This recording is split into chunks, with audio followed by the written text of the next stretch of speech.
Aujourd'hui, dans Voix adolescente, on discute de pornographie. Comment on fait ça? On y va franchement. C'est parti!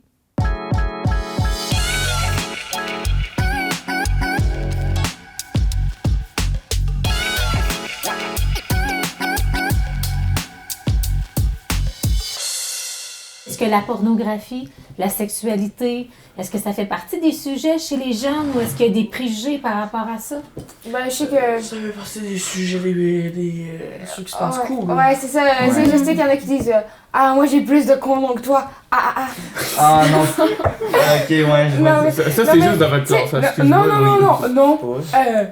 Il y a Dans pas- ta classe aussi. Eh non, mais il n'y a pas une garde de condoms qui connaît Non, plus. mais là. vraiment, genre, des fois, il y a des gens qui vont à l'infirmerie, ils vont juste pogner des condoms, leur ils s'en ils font comme Ah, moi j'ai un condom. Ok. So what, là? Les C'est sextos, c'est- Ouais, est-ce que ça c'est présent. d'envoyer des photos de vous nus, est-ce que Ah. dans vos groupes d'âge, est-ce que c'est quelque chose qui est présent? Entendez-vous non. parler de ça? Ben, je- Ben, mettons, je peux en parler parce que je connais beaucoup de monde qui en reçoit, pas Ouais. qui en envoie. Je te dirais que c'est plus pour les filles aujourd'hui, en fait, qui Ouais. reçoivent, mettons, des photos de gars ou juste des abdos, juste le gars. Oui. Puis, je veux dire, c'est beaucoup les filles d'aujourd'hui qui en reçoivent pas. Pas nécessairement les gars qui reçoivent une photo de paire de fesses, là. C'est les gars qui montrent leur bout ou ce qu'ils veulent bien montrer. Aujourd'hui, en tout cas, je trouve. OK. Oui. Ben, moi, personnellement, j'ai déjà reçu des demandes de. Mhm. Le seul remède que tu peux trouver avec ça, là, ça s'appelle bloquer. Tu ne parles pas à la personne, c'est juste ça que je peux dire. Parce qu'après ça, ça s'en vient avec genre des. Des fois, les personnes sont très malveillantes. Puis t'as pas envie d'entendre ce qu'ils vont dire après. Ouais, c'est comme si je me suis déjà fait demander tu m'envoies-tu des nudes? J'ai marqué non, puis là, j'ai bloqué la personne. Justement, là, j'étais C'est la comme. meilleure chose à faire. Ouais, alors que la personne, genre, j'étais comme. Je m'attendais pas à ce qu'elle fasse ça. Genre, ok, ça me fait mal. Ouais, ça t'a surpris. Ouais. Avec les médias sociaux, les ados sont de plus en plus exposés à la pornographie. Saviez-vous que les sites pornographiques sont parmi les plus fréquentés au monde? 46 milliards de visites en 2019 sur le site Pornhub. Dans nos dépendances, des fois chez les jeunes, on a parlé aussi, on n'a pas encore parlé, mais il y a aussi la pornographie. En quoi ce sujet-là concerne les jeunes? Avez-vous l'impression que les jeunes consomment beaucoup de pornographie sur le net? Ben, Oui. ben genre, Ouais. genre, mettons, même, c'est pas que j'ai été traumatisée, mais même là, en 5e année, on m'a commencé à me parler de ça. Genre, j'étais juste assise à terre, puis les gens en avant de moi, ils parlaient de ça. J'étais juste. Ils parlaient de quoi? De la pornographie, là, des actrices, puis ce qu'ils faisaient, là, puis des positions, puis ça fait de même, là. OK, ils te détaillaient ce qu'ils avaient vu. Là. Exactement, là, mais tu sais, à un moment donné, mais c'est pas que ça m'a marqué, mais genre, je sais pas, là, tu sais, dans ma tête, il y avait juste comment on fait des enfants, puis c'est tout, là, puis là, c'est ça, là. Mettons que j'étais pas prête nécessairement à attendre ça en 5e année, là. Mhm. Puis après ça, j'en parlais à ma maman, puis ma maman était un peu découragée, là. Ouais, c'est ça, là. Mais même là, tu sais, même des fois, il y en a qui. Ben, pas qu'il y en a, mais genre, tu sais, des fois, il y en a qui disent. Ben, pas qu'ils se demandent d'en écouter, mais comme, ils sont comme. Hey, moi j'en écoute, toi t'en écoutes pas. Ça, c'est se vanter. Ou genre, des gens juste qui disent. Hey, toi t'en écoutes pas, genre, t'es pas mature, des affaires de même, là. Fait que vous parlez de ça entre amis? Qui en Ben, genre, écoute, qui en écoute pas? Moi, j'en Qu'est-ce écoute que pas, vous là. écoutez? Mais moi, je. Je parle pas trop de ça avec mes amis parce qu'on n'est pas non plus des obsédés, Des là. personnes, t'es pas obligé d'être obsédé. Non, C'est pas mais parce que des t'écoutes gens- de la pornographie des gens que t'es qui en obsédé écoutent à tous les sexuellement. jours, genre, comme d'autres personnes.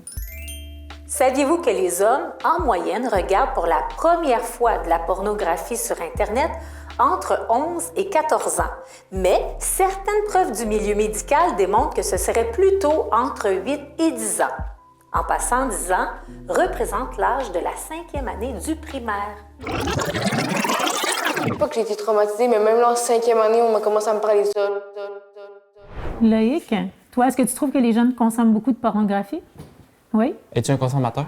Absolument! T'as tout compris! Non. Mais c'est plus, on va dire, l'entourage très, très, très proche qui m'en ont parlé très, très, très tôt. Oui. Ce que j'avais vraiment très, très, très pas envie d'entendre. C'est vrai? Tu te sentais pas prêt à ce moment-là? Ou... Non, vraiment pas. OK. Puis qu'est-ce qu'on t'a dit? Que c'était mieux qu'on t'avise maintenant, que tu le découvres sur les réseaux sociaux? C'était-tu un peu pour te prévenir? Non, dans le sens des gens très très proches de moi, c'est des gens qui avaient à peu près mon âge. Ah, OK. C'est pas tes parents qui ont Non. dit on aime mieux t'en parler parce que tu risques de voir ça sur les réseaux sociaux puis on veut que tu saches les vraies choses. Pas nécessairement. Isaac, toi? Moi, je dis que c'est pas si mal que ça. Parce que, je veux dire, je sais qu'il y a des gens qui ont. Ça existe du monde accro au sexe, mais je veux dire, tant que tu dépasses pas cette limite-là, que tu regardes la pornographie, aucun problème, ça touche personne. Puis je veux dire, imagine que ta mère te dit ah, moi, je regarde la pornographie. Tu vas faire quoi, là? Elle a le droit, autant que toi, d'en regarder, puis c'est pas mal de faire ça, là. Je veux dire, pourquoi ça serait mal de regarder des personnes s'embrasser ou faire d'autres choses que je nommerais pas? Je veux dire, si t'es mature ou assez mature pour comprendre ça, qu'est-ce qu'il y a? Je veux dire, à mon avis, ça va pas te détruire ton cerveau ni rien. C'est pas négatif, je veux dire, c'est juste pas de l'anatomie, mais je veux dire... Est-ce que tu as l'impression que ce que tu vois puis ce que tu regardes, c'est c'est pas- réaliste? Ça dépend, mais normalement, c'est pas réaliste. Puis ça, est-ce que tu en es conscient de ce qui est réaliste ou pas quand tu le regardes? Moi, j'ai regardé une vidéo supposément que, mettons, dans certains films de pornographie, on va dire, ils ont des tuyaux en dessous de leur pénis pour, mettons, envoyer plus de jus ou des choses comme ça. Je veux dire, la pornographie, c'est du corps, là. C'est de l'effet, là. C'est pas de la réalité. Fait que ça, tu es conscient que c'est pas de la réalité. C'est pas de la réalité, mais ça reste qu'il y en a du monde qui n'écoute pareil. Fait que, Toi, Liana, qu'est-ce que... Ben, selon moi, genre, c'est souvent genre la fille qui est là, puis. Quoi? En tout cas, elle se fait souvent comme utiliser un peu comme un jouet, là. Mais après ça, les gars, des fois, les gars, maintenant, ils pensent genre que pour faire l'amour, là, genre le vrai amour, là, il faut qu'ils fassent comme dans les films. Genre, ouais. Est-ce que c'est ce que tu penses ou c'est une crainte que tu as? Ben, un peu des deux, parce que des fois, ouais, c'est ça. Là, mettons, je peux lire des livres ou des affaires comme ça, pas des reportages, mais genre, ouais, des affaires de même.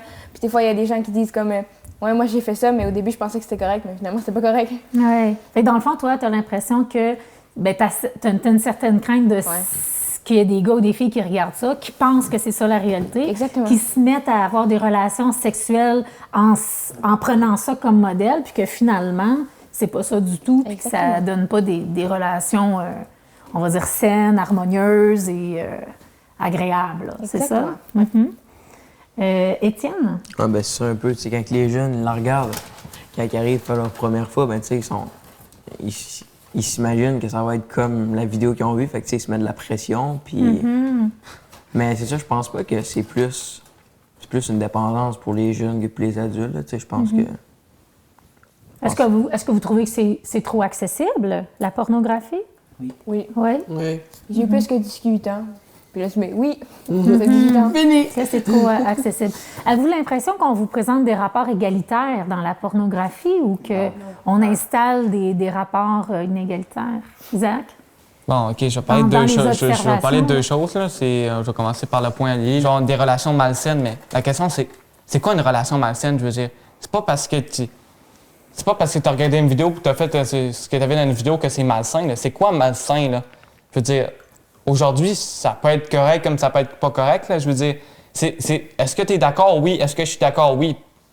Pourquoi ça serait malsain? Là? Je veux dire, tout ce que tu fais, je veux dire, admettons que je te touche la face, c'est pas malsain. Là. Si tu as dit oui puis j'ai dit oui, je veux dire, un acte n'est pas nécessairement malsain parce qu'on dit qu'il est malsain dans la société. Ça serait quoi, justement, comment vous feriez pour savoir si c'est malsain ou qu'on n'est pas dans des rapports inégalitaires? Ce serait quoi vos indices? Ben, attends, la tasse de thé, là. Si tu dis oui, je dis oui. Pourquoi ça serait malsain? Là? Je veux dire. Pour le bénéfice de tous, voici à quoi fait référence Isaac. Le consentement expliqué avec une tasse de thé. Si vous avez du mal à comprendre le mot consentement, alors imaginez qu'au lieu de vouloir un rapport sexuel, vous vouliez offrir du thé. Vous dites « Hé, ça te dirait une tasse de thé ?» Et si la personne vous répond « Putain ouais, j'ai grave envie d'une tasse de thé, merci », alors ça veut dire qu'elle veut la tasse de thé. Si vous dites « Hé, tu veux une tasse de thé ?» et que la personne vous répond « Je sais pas, peut-être, mais je suis pas vraiment sûr », alors vous pouvez lui préparer une tasse de thé, ou non, mais soyez bien conscient qu'elle n'en voudra peut-être pas. Et si elle ne veut pas boire votre thé, c'est là que ça devient important. Ne la forcez pas à boire. C'est pas parce que vous avez préparé du thé que vous devez forcer les gens à le boire. Et si la personne vous dit « non merci », alors ne faites pas de thé du tout. Ne lui faites pas de thé. Ne la forcez pas à boire du thé, ne vous énervez pas parce qu'elle ne veut pas de votre thé, elle ne veut juste pas de votre thé, ok ? Elle pourrait vous dire Oui, avec plaisir. Et quand le thé arrive, finalement, elle n'en veut plus du tout. Bon, c'est sûr, c'est plutôt chiant parce que vous êtes déchirés à préparer tout ce thé, mais rappelez-vous que personne n'est obligé de boire du thé s'il n'en a pas envie. Oui, la personne voulait du thé, mais plus maintenant. Il y a des gens qui changent d'avis en moins de temps qu'il n'en faut pour faire bouillir l'eau, infuser le thé, rajouter le sucre. Ça arrive qu'une personne change d'avis, et vous n'avez toujours pas le droit de la forcer à boire. Et si elle est inconsciente, ne lui préparez pas de thé. Les gens inconscients ne veulent pas de thé. Et en plus, ils sont incapables de répondre à la question « Est-ce que tu veux du thé ?» parce qu'ils sont inconscients. Ok, peut-être qu'elle était réveillée quand vous lui avez demandé du thé. Et elle a dit oui, mais le temps de faire bouillir l'eau, d'ajouter du thé et un peu de lait, elle s'est évanouie. Vous devriez juste poser votre thé et vous assurer de sa sécurité. Et là encore, c'est le plus important, ne lui faites pas boire votre thé. Ok, elle a dit oui tout à l'heure, mais les personnes inconscientes ne veulent pas boire de thé, ok ? Si quelqu'un accepte de boire un thé avec vous, qu'il commence à boire, puis qu'il s'endort ou s'évanouit avant d'avoir fini, ne continuez pas à lui verser du thé dans la bouche. Rangez le thé et assurez-vous plutôt qu'il va bien. Parce que les gens inconscients n'ont vraiment pas envie de boire de thé. Croyez-moi là-dessus. Si quelqu'un est venu boire du thé chez vous samedi dernier, ça ne veut pas dire qu'il veut que vous lui fassiez du thé tout le temps. Il n'a pas envie que vous pointiez chez lui tout le temps pour le forcer à boire en lui disant « Mais tu voulais du thé la semaine dernière ?» Ou pire, d'être réveillé par une personne qui lui verse du thé dans la bouche en lui disant « Mais tu voulais du thé la nuit dernière ?» Si vous arrivez à comprendre à quel point c'est débile de forcer quelqu'un à boire du thé quand il n'en veut pas, et que vous comprenez pourquoi les personnes ne veulent pas de thé, alors pourquoi ce serait si difficile de comprendre quand il s'agit de sexe ? Quand on parle de thé ou de sexe, le plus important, c'est le consentement. Sur ces explications concises, de retour aux inquiétudes de Liliana. Mettons dans les films, ok, genre, mettons... mais là, je sais pas, j'ai pas regardé, là. Mais genre, il y a des personnes qui m'ont dit ça. Mettons, le gars, il a pogné la couette de la fille, puis il a fait... Ouais, Mais non, mais la fille était... Non, mais elle a crié, puis là, ça faisait ça. Un geste de violence. Ouais. Il a été violent avec la fille dans la relation. Ouais, c'est ça? Ouais.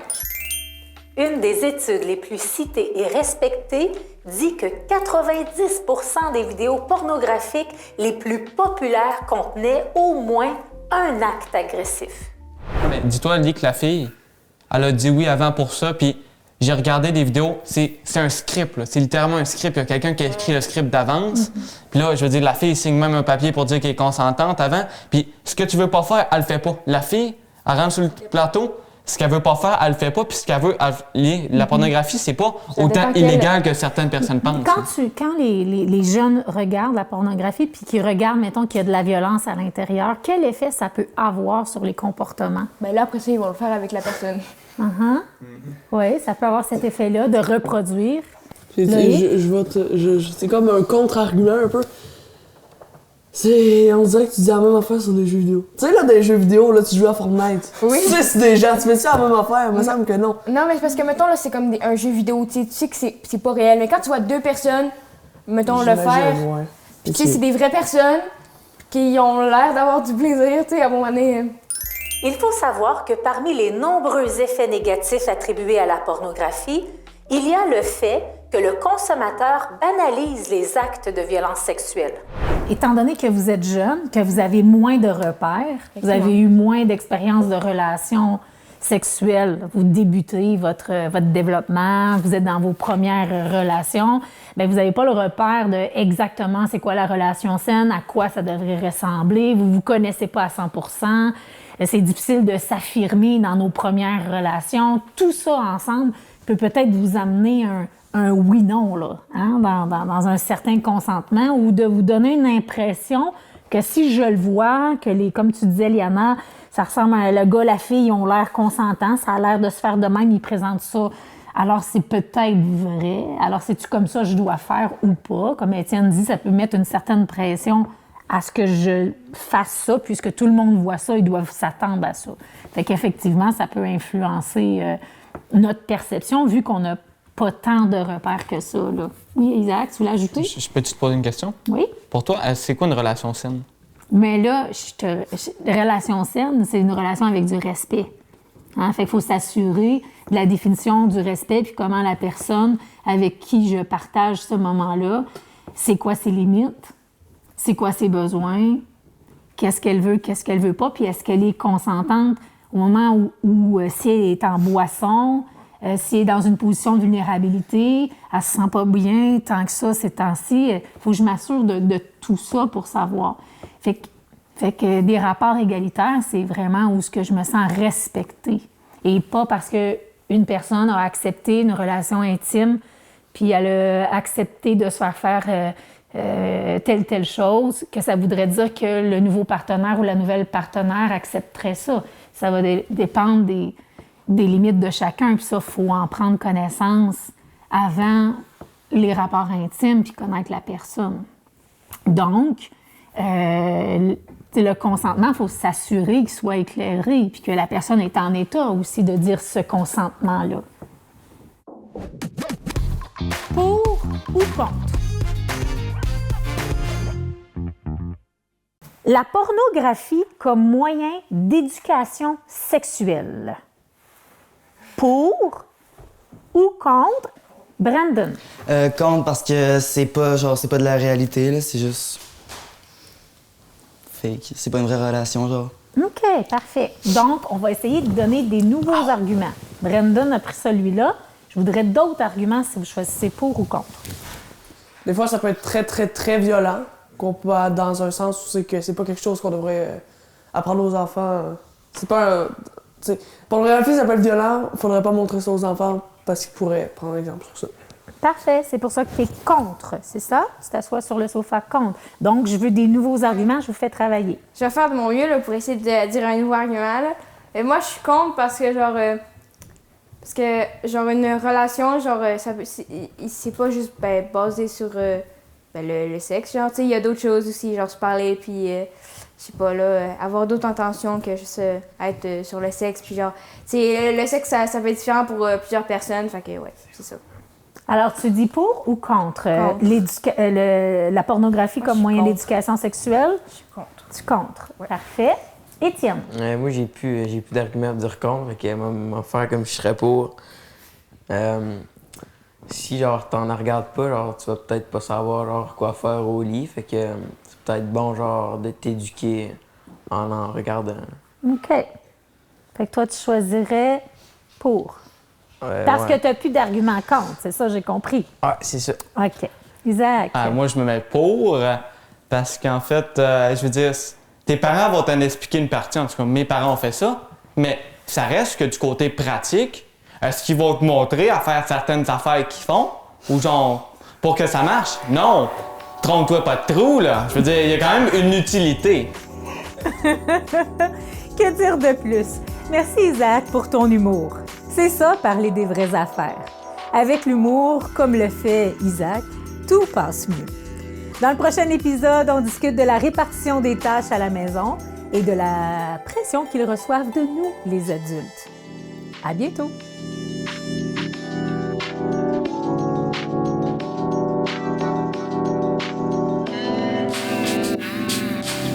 Le balado Voix adolescente est une idée originale de la TVC de la Matapédia. Animation, Caroline Giroux, travailleuse sociale en pratique privée. Réalisation, Francis Pelletier. Production, TVC de la Matapédia. Ce projet a été réalisé grâce à la participation financière du gouvernement du Québec.